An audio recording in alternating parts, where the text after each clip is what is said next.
Talk number 197. Gul and Shirin Byramjee, two Parsi ladies of Ahmedabad, arrived this day. They spoke at night to Maharshi. Bhagavan, we have been spiritually inclined from our childhood. We have read several books on philosophy and are attracted by Vedanta. So we read the Upanishads, Yoga Vasishtha, Bhagavad Gita, etc. We try to meditate, but there is no progress in our meditation. We do not understand how to realize. Can you kindly help us towards realization? Maharshi, how do you meditate? Devotee, I begin to ask myself, who am I? Eliminate body is not I, the breath is not I, the mind is not I, and I am not able to proceed further. Maharshi, well, that is so far as the intellect goes. Your process is only intellectual. Indeed, all the scriptures mention the process only to guide the seeker to know the truth. The truth cannot be directly pointed out. Hence this intellectual process. You see, the one who eliminates all the not I cannot eliminate the I. To say I am not this or I am that, there must be the I. This I is only the ego or the I thought. After rising up, this I thought and all other thoughts arise. The I thought is therefore the root thought. If the root is pulled out, all others are at the same time uprooted. Therefore, seek the root I. Question yourself, who am I? Find out its source.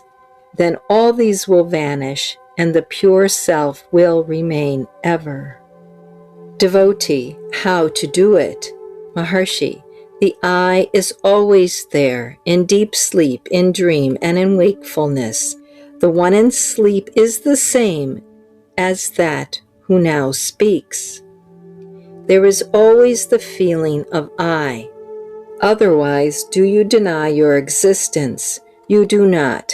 You say, I am. Find out who is. Devotee, even so, I do not understand. I, you say, is the wrong I now. How to eliminate this wrong I? Maharshi, you need not eliminate the wrong I.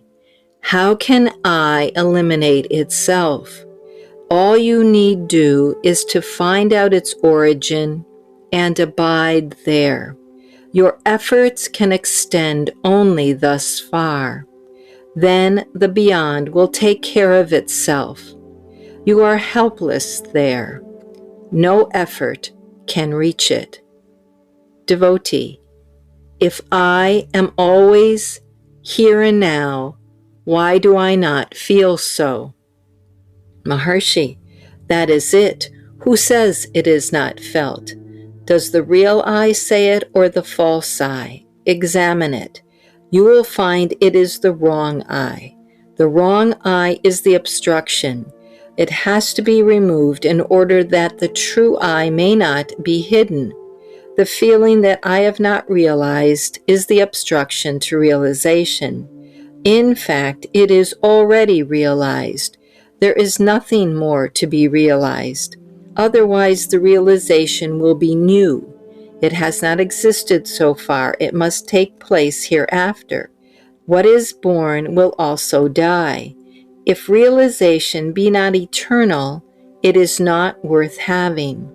Therefore, what we seek is not that which must happen afresh. It is only that which is eternal, but not now known due to obstructions. It is that we seek. All that we need do is to remove the obstruction. That which is eternal is not known to be so because of ignorance. Ignorance is the obstruction. Get over this ignorance and all will be well. The ignorance is identical with the I thought. Find its source, and it will vanish. The I thought is like a spirit which, although not palpable, rises up simultaneously with the body, flourishes and disappears with it. The body consciousness is the wrong I. Give up this body consciousness. It is done by seeking the source I. The body does not say I am. It is you who say I am the body. Find out who this I is. Seeking its source, it will vanish. Devotee, then will there be bliss? Maharshi, bliss is coexistent with being consciousness. All the arguments relating to the eternal being of that bliss apply to bliss also. Your nature is bliss. Ignorance is now hiding that bliss. Remove the ignorance for bliss to be freed. Devotee, should we not find out the ultimate reality of the world, individual, and God? Maharshi, these are all conceptions of the I. They arise only after the advent of the I thought. Did you think of them in your deep sleep? You existed in deep sleep, and the same you are now speaking. If they be real, should they not be also in sleep? They are dependent upon the I thought. Again, does the world tell you, I am the world? Does the body say, I am the body? You say, this is the world, this is the body, and so on. So these are only your conceptions. Find out who you are, and there will be an end of all your doubts.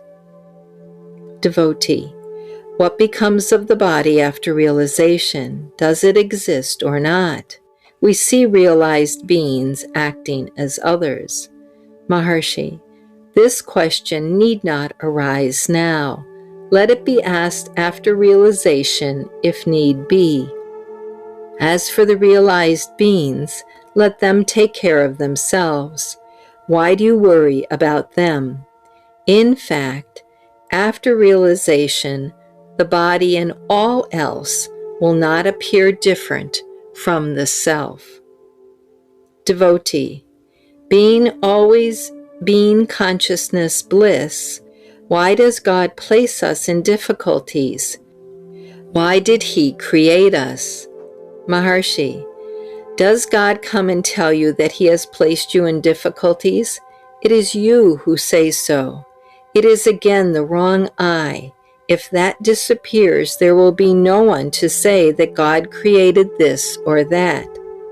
That which is does not even say, I am.